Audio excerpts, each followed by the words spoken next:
30 വർഷത്തെ ഇടവേളയ്ക്ക് ശേഷം ഭാഗ്യം വന്നു നിറയുന്ന 9 നക്ഷത്രജാതകരുണ്ട്. ഈ നക്ഷത്രജാതകർക്ക് ഇനിയുള്ള കാലം ഭാഗ്യത്തിൻ്റേതാണ്, നേട്ടത്തിൻ്റേതാണ്. ഇവരുടെ ജീവിതത്തിലെ സങ്കടങ്ങളൊക്കെ മാറുന്നു. ധാരാളം ധനം വന്നു ചേരുന്നു. ആഗ്രഹിച്ചതെന്തും നേടിയെടുക്കുവാൻ ഇവർക്ക് കഴിയുന്നു. അതാണ് ഇനി സംഭവിക്കാൻ പോകുന്നത്. 30 വർഷത്തിന് ശേഷമുള്ള ഏറ്റവും സൗഭാഗ്യ കാലഘട്ടമായിരിക്കും ഇനി ഇവർക്ക്. ശിവക്ഷേത്രത്തിൽ ദർശനം നടത്തണം.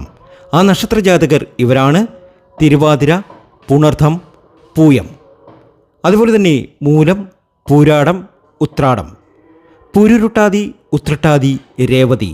അപ്പോൾ ശിവക്ഷേത്രത്തിൽ ദർശനം നടത്തണം. അവിടെ കൂവളമാല സമർപ്പിച്ച് പ്രാർത്ഥിക്കുക. അരയാലുണ്ടെങ്കിൽ അരയാലിന് ചുവട്ടിൽ 3 പ്രാവശ്യം പ്രദക്ഷിണവും വയ്ക്കുക.